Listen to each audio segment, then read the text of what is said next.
কুট্টুস তোমাকে একটা ড্যামেজ দিয়েছে এবং আমি গিয়ে কিলটা কনফার্ম করবো, বাট এবার কুট্টুসের ক্লোজে প্লেয়ার উনি নিচে নেমে গিয়েছে, লং থেকে কভার দিচ্ছে তার প্লেয়ার্সরা।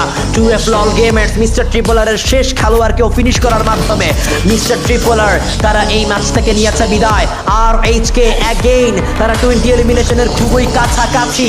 যে গেমটা প্রিভিয়াস ম্যাচে বের করতে পারেনি সেই গেমটা এই ম্যাচে বের করতে চাইবে। কুট্টুসের স্ট্রাইক, নক করলো Kuttus, double knock from Kuttus. Again আরো একটা নক বের করে দিয়েছে। সামনে এখনো পর্যন্ত মাল্টিপল প্লেয়ার এন্ড নিজের কিলগুলো কনফার্ম করলো, বাট নিজাতকে নক করে ফেলা হবে। ব্লেড তার কাছ থেকে অ্যাটাক অ্যাজ ট্রিপল জেড, তাকে নক করা হয়েছে। Rocket rulers now they are in danger. Rahat সুজুকে উনি নক করলো। রাহাত ব্লেড রাহাত দুজনে মিলে একাই কিন্তু সেখানে শর্ট রেঞ্জটাকে সামলে নিচ্ছে।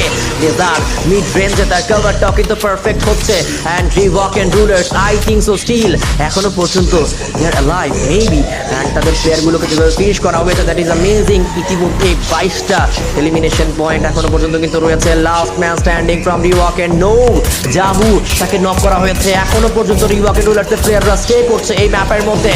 আর এইচকে এর পরবর্তী শিকার, পরবর্তী যে টিমের সাথে তারা আক্রমণে লিপ্ত হতে চাইবে দ্যাট ইজ 2F লল।